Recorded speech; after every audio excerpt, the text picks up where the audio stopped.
Hey everyone, welcome back to Trippy Book Club, where we're reading Shattered Silence, The Untold Story of a Serial Killer's Daughter by Melissa G. Moore.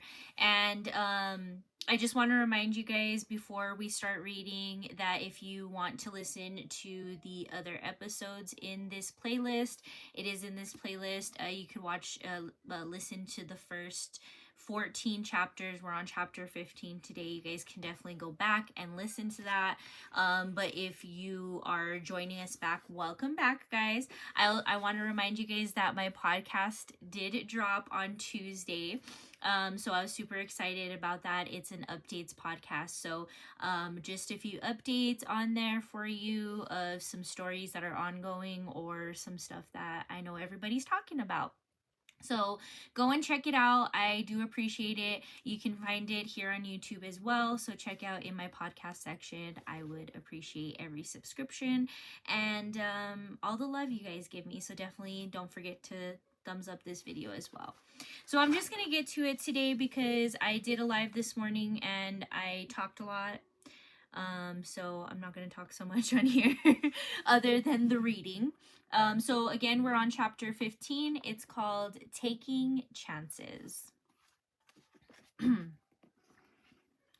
I was genuinely thrilled that my mother had a new friend. She had spent so much time working and taking care of our needs that she had spent very little time to herself for the last 2 years.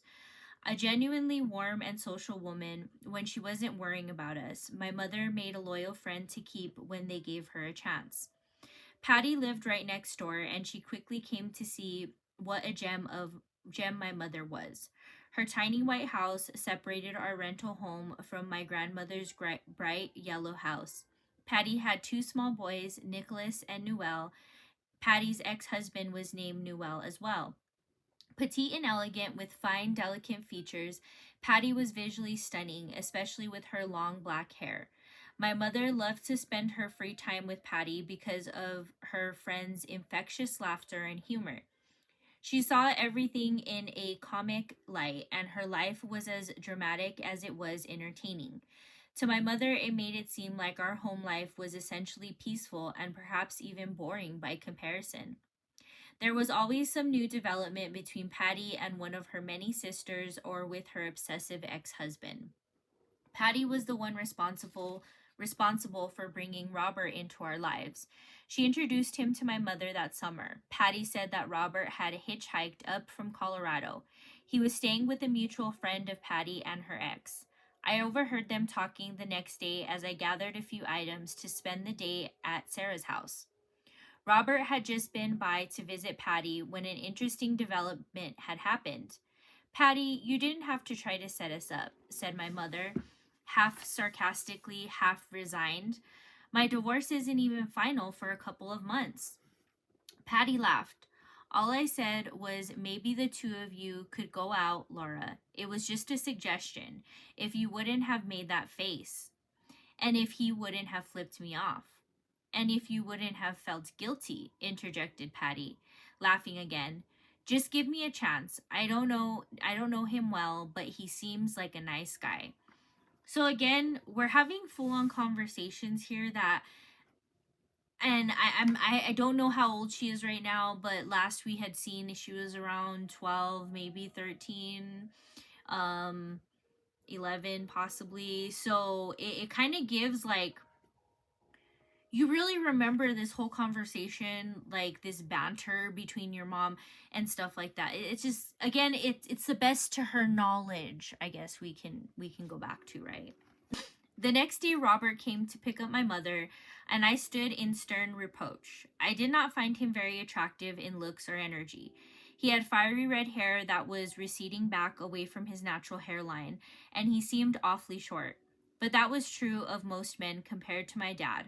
I had difficulty in centering his personality right away due to the fact that he was deaf and therefore could not speak directly to me. His shirt, however, did say a lot. It was a wild tropical print that made his red hair look mild in comparison. I did not care to write to him on the notepad that he carried around. My mother acquainted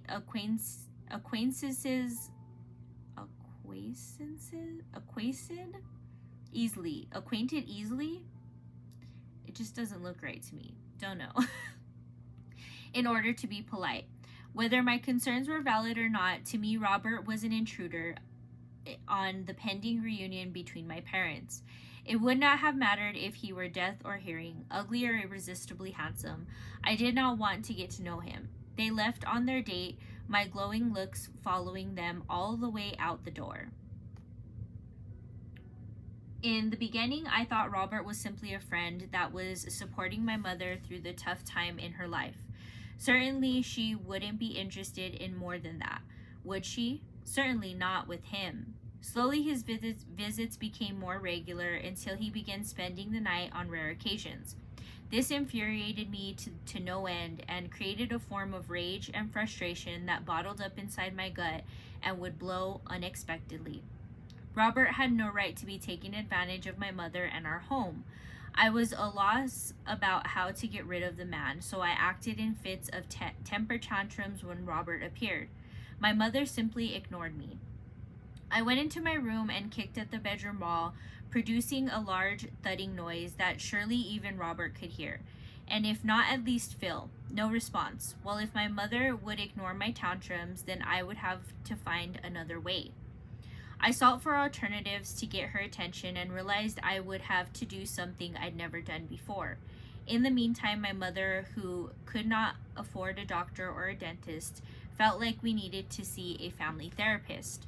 An idea came to me as we were in the car. We got into an argument about the need for a therapist, which I told her would not exist if there was no Robert. Calm as always, she would not engage in an argument. I felt like the reason she displayed no feelings was that she had no feelings. I hate you, I yelled at the top of my lungs. Her fingers clenched the steering wheel of her little blue Topaz, but there was no response. The feeling of victory that I was winning the verbal assault came over me. Then quite suddenly it left as I heard a whimper and a choked cry from the only person in the front seat. Yes, I did have an effect, that was certain. But it was not the one I wanted, not at all. Guilt flooded the space inside me where the anger had been just moments ago. I decided to stay quiet for the remainder of the drive. We pulled up to the professional building and my sister and brother went through the door first, anxious to get away from me. I was sure. I walked in with my head down, not wanting to see the distress I had caused on my mother's face. Finally, we all sat around a huge wooden table in a bare room. The therapist was a gentle-looking, grandfatherly sort of man that never looked at any one of us directly. At first, I thought it was unprofessional, until my mother explained that he would not see, he was born blind. Wait, what? Your therapist is blind?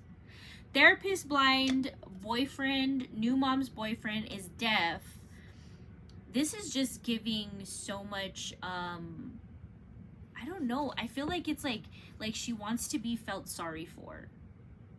I don't know. That's just my first instinct in hearing all this. How many fingers am I holding up? Asked my brother, reaching up with 7 fingers right in front of the gentleman's face. Mom and I both gasped in horror. 4, the therapist asked with some humor, and Jason sat down feeling confident that the man truly was blind. It took a few more minutes to break the ice before we could finally dive into the pressing issue that were causing strife at home. Melissa, what are you feeling about your parents not being together? He asked. I'm getting used to them not being together, but I don't like my mother's boyfriend. You would not like anyone I would date, said my mother quietly. I disagreed with the points she was trying to make. I might not like anyone you dated, I countered, but I especially don't like this one. Melissa, it's not fair that you, Jason, and Carrie have accepted your father's girlfriend, Tony, but not my new boyfriend. At that point in the conversation, I could tell that my mother was set on firmly believing that we were not going to be satisfied with any relationship she would have in the future unless it happened to be with our dad. Her belief made me more frustrated with the situation because I could not convince her otherwise. As we left, I knew Robert would continue to be a part of existence, and I was still less than happy about it. But that is a point. Like, she hasn't said any, aside from the stuff that's going on as far as like the when they went over there during the summer and she had him clean toilets and stuff like that. She's never protested like this about her father's girlfriend. So why is she doing this to her mother? Is it because she does want that attention? She wants all of the attention, it seems like, and none for her brother or sister, just for her. That's just what it gives. Over the next few weeks, I did try to give Robert a fair shot. He seemed quirky to me. He would write cliche jokes down on his notepad for us kids to read and then make a huge echoing wheeze, which was his kind of laughter. That was not his fault, and I knew I had no right to be irritated with that. And I could not pinpoint the exact character trait that was bothering me, and therefore I believe that the gentle therapist, and yes, my mother, might be right when he said I was prejudiced against anyone dating my mother. I never got an opportunity to find out if that was true or not because Robert and my mother soon became serious. Casually, Robert would bring items from his apartment over to our little home. I did not like his taste in home furnishing, and his items in our tiny house annoyed me. He brought over brightly woven blankets, old aloe plants barely clinging to life in the clay pot, a painting of a half-nude Native American woman that looked like she was floating on a cloud, and finally a machine that he connected to our phone line that appeared to be a typewriter. Robert uses that to call his relatives in Colorado, explained my mother, when she noticed our curious stares. It was then that I learned Robert had been married before and that he had two sons, Norman and Robert Jr. I tried to picture what they must look like. Did they have his thick, porous skin or the small gap between their front teeth like him? Focusing on Robert's appearance gave me a physical reason to find the man unappealing, since I could not put a finger on what it was about his energy that unnerved me. It was so shallow, and I knew it. All I could grasp was that he really wasn't who I would want my mother to date. I had a list in my head of a person that would be right for my mother: gentle, charming, good manners, brilliant, kind, and a millionaire. So we could leave this tiny house, and that had suddenly become even more oppressively small the more time Robert spent there. Her boyfriend did not seem to have any more funds than my mother did. I did not realize that it was a fantasy to wish for some handsome man to drive up in a limo and ask for my mother's hand in marriage. After all, I had seen that happen just a few weeks before at the Garland Dollar movie theater. Mom and I went to see the film Pretty Woman. I'm sure my mother didn't realize that her lack of funds for a babysitter contributed to my fantasy man for her, but I enjoyed watching her and Patty swoon over Richard Gere. All I could think was, why not? At least I would find him appealing. Within a few months of dating, my mother pulled me away from the J.C. Penney catalog one evening to tell Jason, Carrie, and me her exciting news. Robert and I are to be married, she announced. Silence filled the room. All I could think was that my parents' divorce must now be final. This is horrible. I knew I hadn't scratched the surface of getting to know him yet, and I couldn't think that she had either. All these Prince Charmings that she didn't even bother to try to find. How could she settle on this man? Neither of my siblings was pleased. This was too much to bear in less than a year. A new home, a final divorce, and new partners for both of our parents. When would this ride slow down? Where are we going to live? I asked. My mother looked at Robert and smiled weakly. Here, of course, she said. My heart sunk. I was hoping for a bigger place because surely they would be merging their money together. The three of us were getting older and taller by the day, and I could not see how one more person could live in such a small space. Besides, sharing a bed with my sister was beginning to be a problem. Carrie would kick me hard even in her sleep. My mother had the smallest room, and it barely fit a single dresser and her queen bed. The only space left was a small walkway to get off the bed and slide between the dresser and the bed to get to the door. Where were Robert's things all going to fit? I had learned that my temper tantrums did not work, kicking the walls didn't work, and of course, telling my mother I hated her definitely didn't work. I was out of resources to show my disapproval for the relationship. Since that one session, we had not been back to the therapist's office, so even talking openly was out of the question. I'd actually tried that a couple of weeks previously.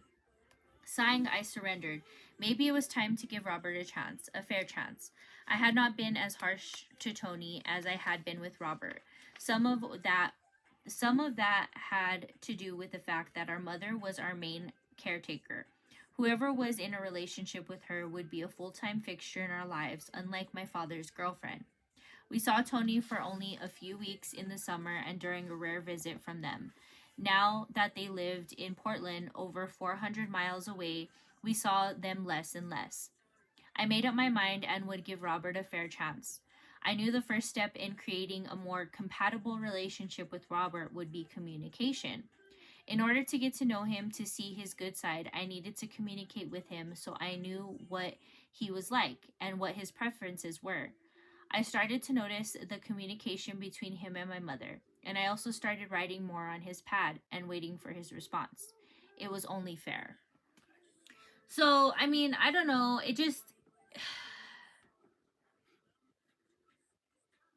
like, you kind of like are starting to see that this is like a me situation. Like, I wanted this better for me, and I wanted this better for, that, and still kind of putting idolizing your father and idolizing who he is and what he's doing and who he's with, as opposed to your mother. But I get it. It is not an excuse, but it's more of a reality that, since you live with your mother, that person's going to be an everyday fixture. But also, if we're old enough to think like this, we're also old enough to think in a way where, hey, my mom's really sad, she's really upset, this is making her happy, you know why isn't that coming up? You know what I mean? Again, it's just the me thing.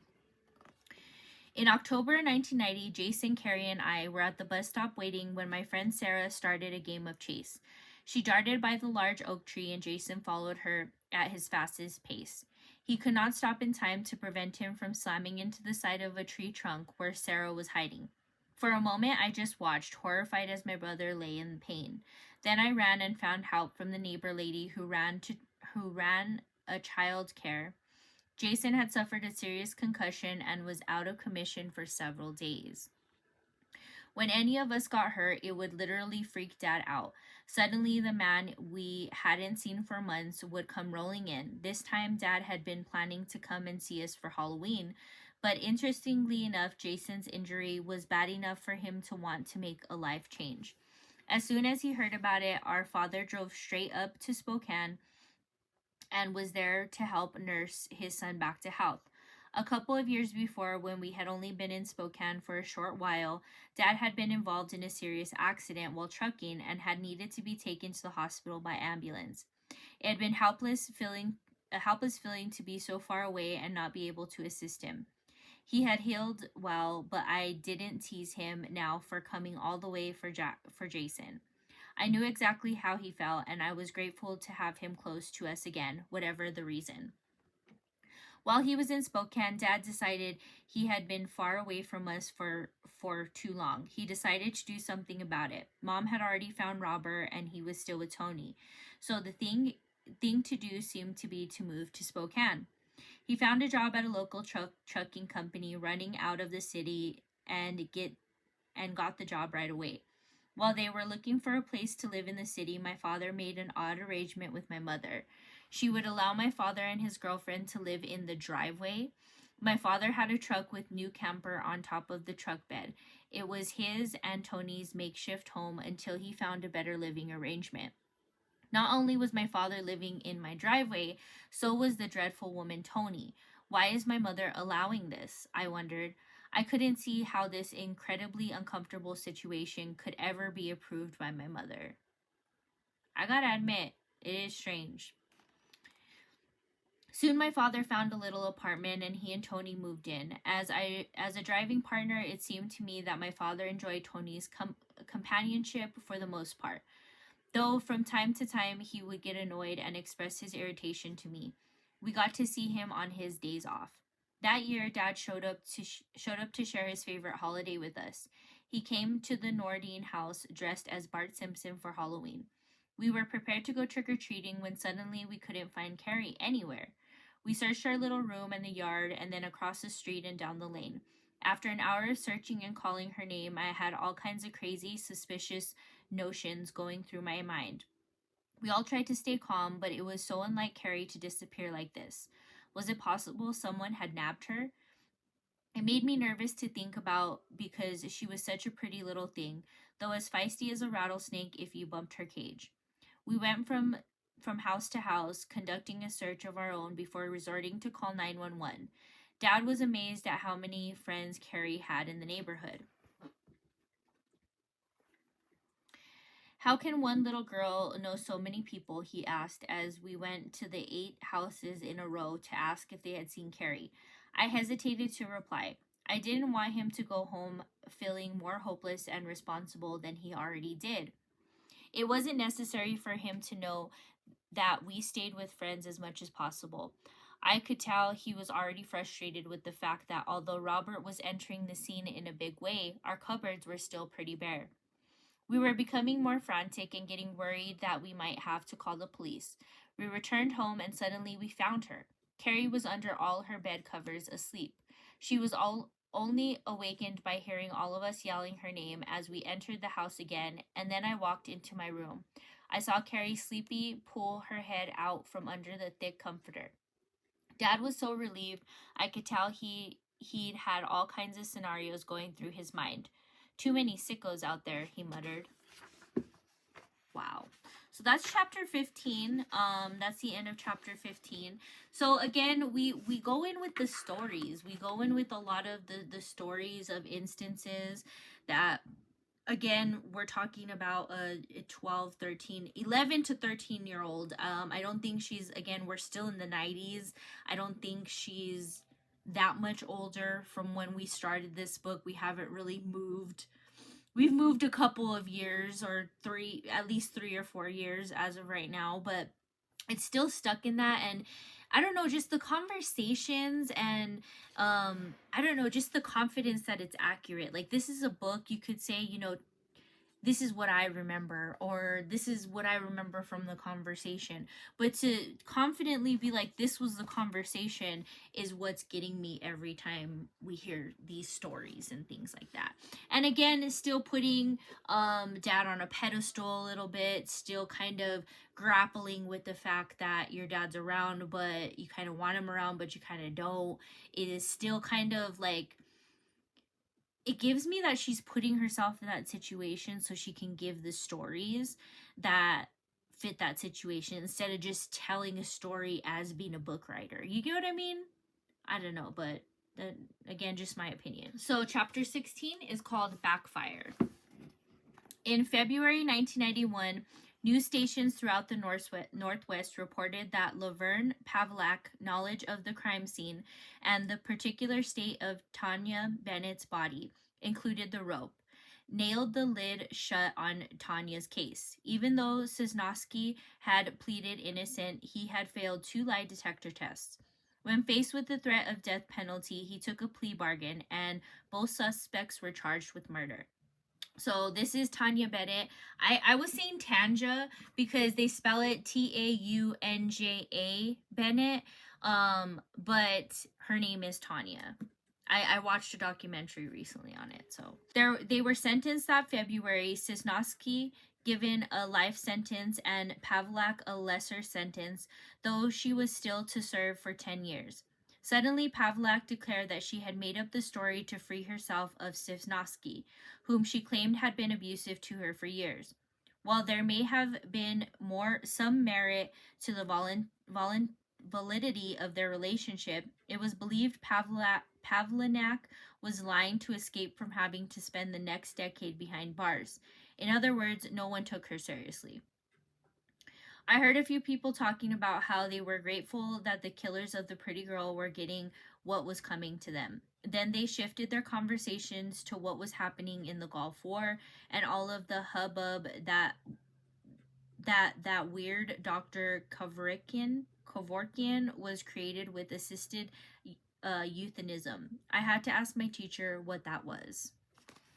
So again, I think we're like between 13, maybe 14 now. Dad's plan to live close to us backfired. Shortly after he and Tony moved to Spokane, Robert and my mother found some opportunities in Vancouver, Washington. We lived in an apartment there for a while, and Carrie and I transferred yet again to another school. Jason decided to live with Dad instead of moving. Interesting. Because of the move, Carrie and I came to rely on each other and became closer as sisters while we were forced to make new friends. My sister, however, was much more vivacious and outgoing than I, so it took her less time to find new and exciting companions. I was always more cautious in making friends, but just found a few at school and near the complex where we lived. I missed Jason like crazy. We had a new addition to our family as well. Mom brought home our new baby half-brother, Benjamin. He was tiny and fragile, and Carrie and I fell in love with him. Mom was very attentive to him, and she took time off work to be with him. She was very wrapped up in being his mom and didn't even put up pictures on our apartment walls. It was interesting to see her with a new baby, a new mother all over again. I watched her and realized how she must have been with me when I was that tiny. All my needs met in her grace and affection. Mom had worked all the way up to her delivery, and she stayed home for as long as she could with Benjamin. Money got tight and things became tense. Soon enough, things didn't work out for our small family in Vancouver, and we decided to move back to Spokane. I was relieved. Living with Robert in such tight quarters and in a new area with few friends had turned out to be a horrible experience. The more I learned about communicating with Robert, the less I wanted to. I found that he was petty and would get angry with my mother over the slightest things. His signing to her would become more frantic as he got angrier, and soon I had no desire to know what it was he was saying.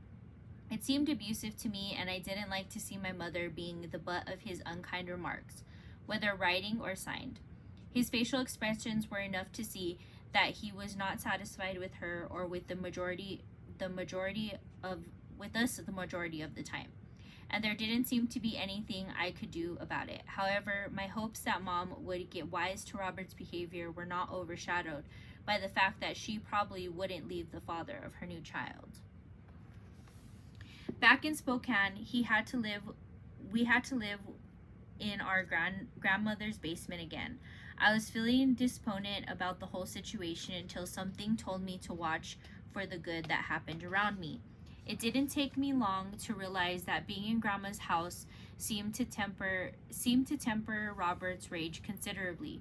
He didn't seem as anxious to display his fury when he was in front of others, and he put on a show that he was respectful to Mom and to us. That was one good thing. Suddenly, other good things popped into my mind. Although my cot seemed depressing and miserable, I was happy to be back near Jason again. That was another good thing. Also, I was back around friends I knew and felt the most comfortable with, at least in my neighborhood. The school I had attended previously was full, and it was the middle of the year, so I had to attend another school, Washington Elementary, for the rest of 6th grade. So she's in 6th grade. It was awkward sometimes for me to be in a place where everyone except me seemed to know each other, but I had made a few friends I felt comfortable with. That was another good thing. Best of all, each day after school, I got to play with my old friends. Plus, I had time to daydream about the life I would create if it were all up to me. Now, that was a really good thing. As I began to get more grounded in my life in Spokane again, I saw that my mother and father had concurrently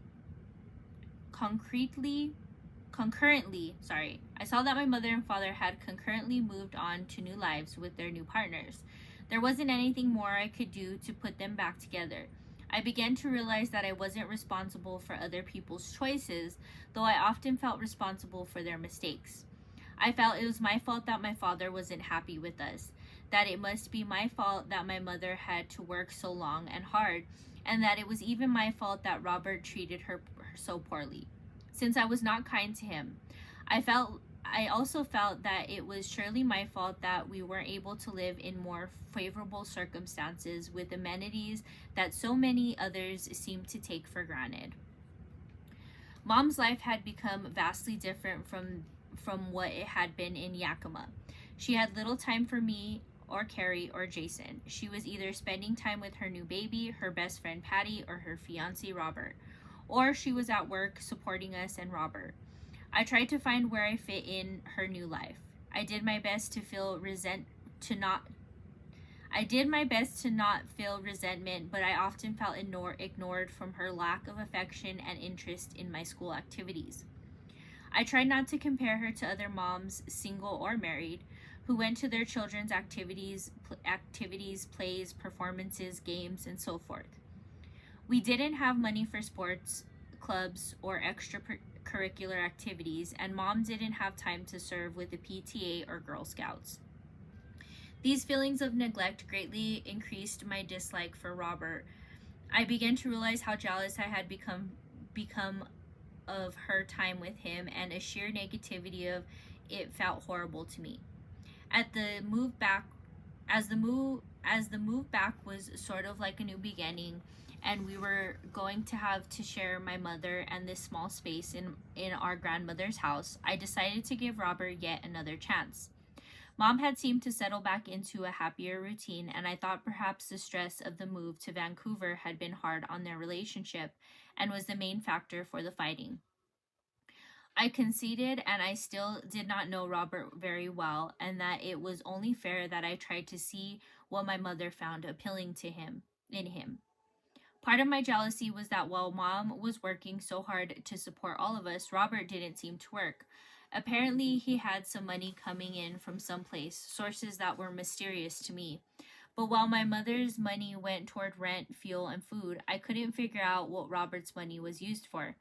I reminded myself to be open, and I watched and observed Robert for signs of something praiseworthy at least the times that I was home.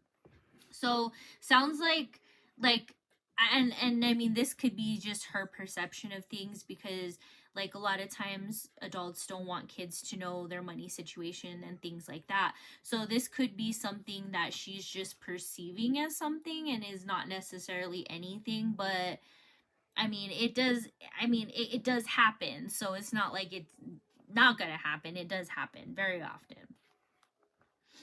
I made it a point to get involved in as many activities as I could that revolved around friends and fun. Roller skating was high on my priorities because it was cheap and something to do on the weekends to get out of the house. It didn't hurt that it was a hugely popular thing for kids my age. It was an easy it was easy to tell which kids were popular skilled at skating by looking at their roller skates. If they were rentals, then they were new to the sport. If they had their own skates, they were likely part of the in crowd at school and had some skills. Sarah Adkins, who was still my close friend and neighbor, would dress up in form fitting, stonewash Jordache jeans. On top, she wore an oversized t shirt, tied it to the side. She had the cool mall bangs look and topped it off with Ray-Ban sunglasses. I would never I would wear my generic brand clothes from Kmart and did my best to match the look. We would we made quite a pair. One time during an outing with my father, he took Carrie, Jason, and me to Patterson's rolling rink on the north side of Spokane. Patterson smelled like theater popcorn and played all the latest music. On the sides of the rink, it showcased orange cube shaped lockers. The deep red carpet on the floor matched the same carpet on the benches. The kids who were skilled skaters would always go to the center of the roller rink to show off their performance skills. The center of the rink was the scariest place for me, since it did not have any walls to cling to. I liked to be within easy skating distance of the wall in case I felt myself starting to fall. Also, if I did stumble along the wall, only a few people might notice, which was much better than to fall in the center where everyone would see me. Carrie and I strapped on our brown leather skates with red wheels while Jason and Dad tried out the new thing, rollerblades. Dad looked like an athletic giant. It always amazed me how lithe he was for such a big man. His tremendous height was added to my rollerblades, and it made his head almost touch the ceiling. As he took the floor, he began skating circles around the inner part of the rink, like the skilled kids I was used to seeing in there. I was suddenly aware that he was tall enough to knock into the disco ball in the center of the rink. I watched carefully, worried that he might actually do that and perhaps even knock it down. He was aware of his body in alignment with the ball, however, I never even came close to hitting it. I breathed a sigh of relief. My father had other ideas of fun, though. Quickly building momentum, he began to skate as fast as he could. I watched in horrific fascination as people moved out of his way fast, terrified that he would plow through them. Although he was skillful and handled his body well, it was apparent he was there for himself and didn't care if he frightened anyone or not. He never slowed down, just skated around people. I watched as several children and adults left the wooden rink to sit on the sidelines. They waited until Dad took a break and left the floor before they would even re enter the rink. Soon a rock and roll song came on that my dad thought would be fun to skate to. I noticed that as soon as Dad flew back on the rink floor, people peeled off in waves, scrambling for safety once again. I had been proud of how my father could handle his body like an athlete, but it embarrassed me to see him so oblivious to the chaos in his wake. Part of me wondered if he really didn't know or if he was chuckling silently inside. Other skilled skaters didn't frighten people off the floor. They skillfully and respectfully skated around the others with less skill. A slower song came on. I jumped as Dad was suddenly right beside me. "Do you want to skate with me?" he asked. I shook my head, turning red as all eyes were on me. At that moment, I didn't want people knowing he was my dad. In addition to that, I was one of those people who had been getting out of the way when he was skating. I was afraid of what could happen if he fell down and took me with him. "Suit yourself, Prissy Missy." He picked up Carrie with ease, and they skated together, having a grand old time. Carrie stuck her tongue out at me as if to say, "Na na na na na na." I watched my father and my sister out on the floor. I was feeling wistful and so confused. Dad only called me Prissy Missy when I felt like I was too concerned about what other people thought. On the one hand, I really did want to be part of the fun. On the other, yes, I probably did care too much about what other people thought. But at least I cared. I thought about all the people that had scattered before him, and I didn't know where to draw the line. I didn't know when to jump in and enjoy life and when to respect other people enough to allow them the same privilege. So that's just very weird to me. Again, I mean, we're going back and forth and we're talking about a really young girl. She's in 6th grade, so she's still really young. So we're still talking about this younger girl thinking in an adult manner, but still acting very childlike in some cases.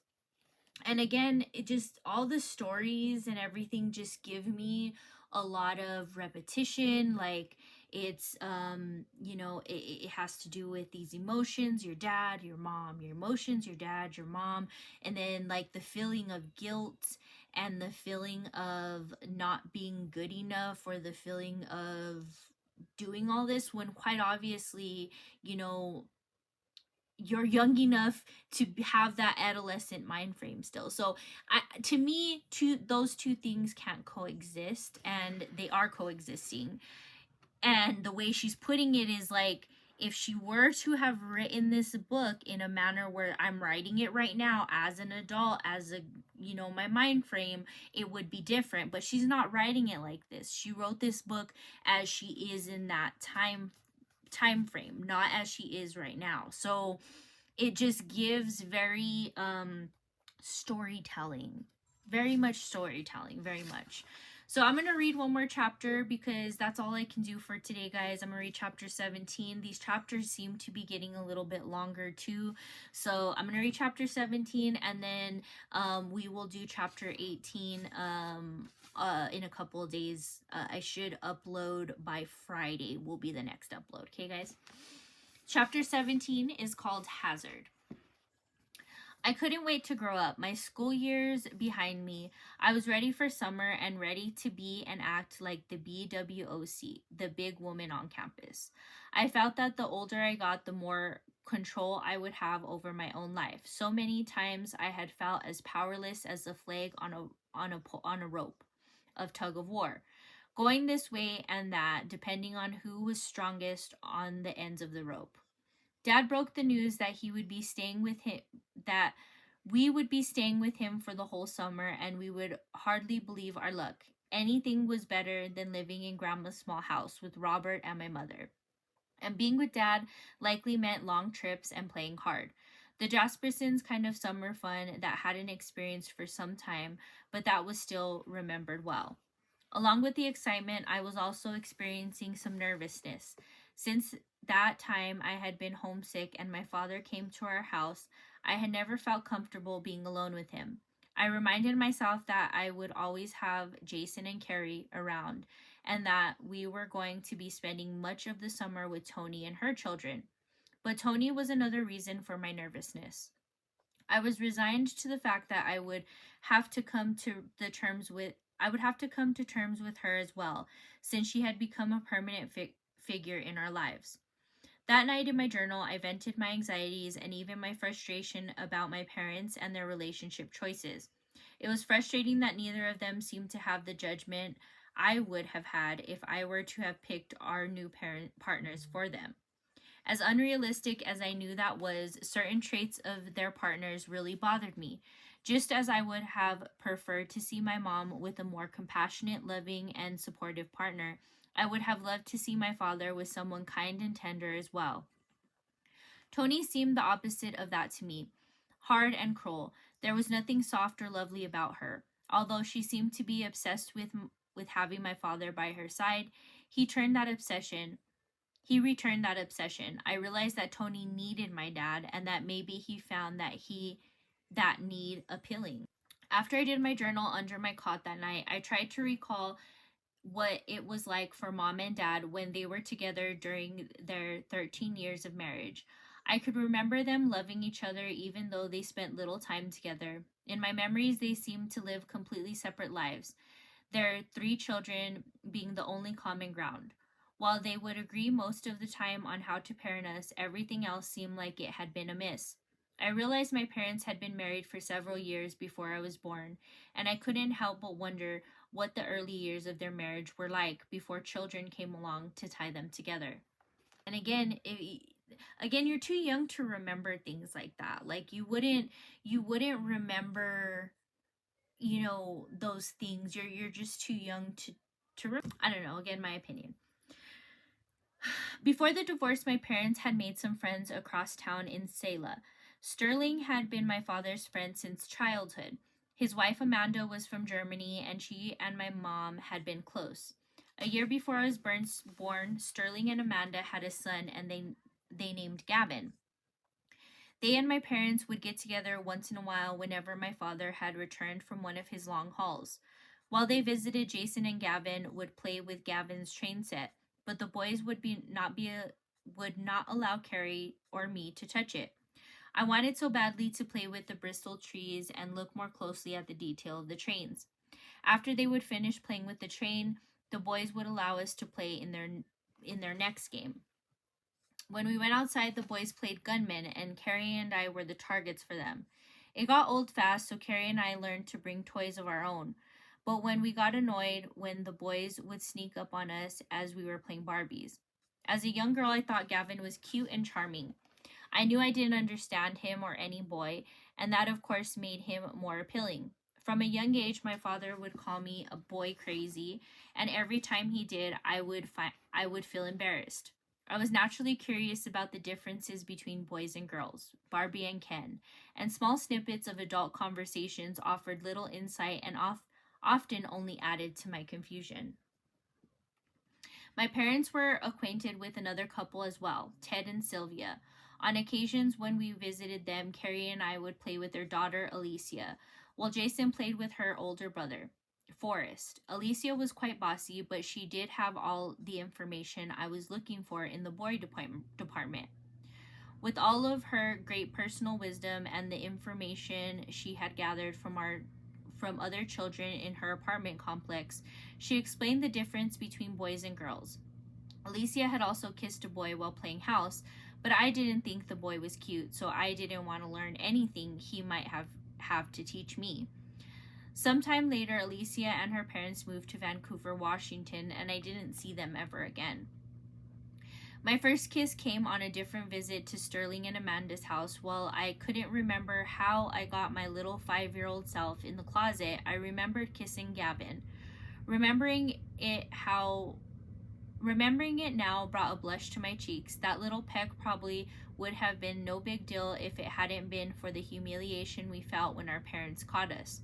The ride home was even more horrible. My father had grilled me to find out why I would kiss a boy. I denied the kiss and told him we were looking for a missing toy in the closet. I had not seen Gavin or his parents for many years. My father casually mentioned that they had moved to Oregon. When he sprung the surprise, he had decided we should visit them. We all piled our suitcases and meager belongings. We all piled our suitcases and meager belongings into the station wagon, preparing for an adventure. Traveling with Dad was always fun and spontaneous. We were never sure what it would entail. Dad pulled up to an older station wagon. It was fairly roomy for a trip, but it didn't have air conditioning. He likes Buicks and Oldsmobiles. Their barrel seats seemed to fit him better and were more comfortable for driving because of his large frame. As we left the city limits, our father let us turn on the radio and take turns flipping stations. We sang lots of popular songs and old songs, our voices raised together. He usually let us listen and sing whatever we wanted. We headed southwest along the freeway toward Pasco. Suddenly, Hazard, a Richard Marx song, came on. It had come out in '91, but had only recently become popular. Jason went to change it, but we stopped him, and then we all began singing. When we got to the chorus, we all took a deep breath and sang the chorus really loud. Dad's booming voice, Carrie's high one, and Jason's and mine blending in, somewhere in the middle. Like all the most popular songs, it felt like Hazard came on the radio 50 times an hour. As we headed towards Oregon, we made terrific time on the highway and finally pulled in to eat at a truck stop. Most of the waitresses seemed to know Dad, and he had his usual fun flirting and making comments that now made me blush. Had he always acted this way? I realized he had. I just hadn't always known what his comments meant. I was relieved when our stomachs were full and it was time to get back on the road. So, I don't know, again, just the stories and the telling and stuff like that, it doesn't sit right with me. Time frames doesn't sit right with me. The scenery outside our windows became more lush, green, and filled with trees of all kinds. Instead of staying on I-84, Dad took us on the Columbian River Gorge scenic highway. The foliage was so much thicker than in Spokane, and between the gorge, the bridges, and the vistas, it was absolutely breathtaking. I was in charge of the radio now, which was helping to take my mind off the heat of the afternoon. Jason was staring out the back window and the breeze blowing his blonde hair askew. Carrie had fallen asleep and Dad was whistling to the song on the radio. Then he stopped. "Know how to kill someone and get away with it," my father said casually. As he skillfully rounded another switchback, I looked at him quizzically. "That was random," I said. Then I noticed his detective novel in the pocket of the door. Like the magazine piles in his truck, the car floor was littered with detective magazines now. Another one of Dad's phases, I thought. First there was the boxing phase, then there was the golfing phase, then there was the biking phase, then there was the Crocodile Dundee phase, complete with a hat, jacket, and accent. Boy was I glad that was over. Now it was apparently the detective phase. "You have to be very careful not to leave fingerprints," he said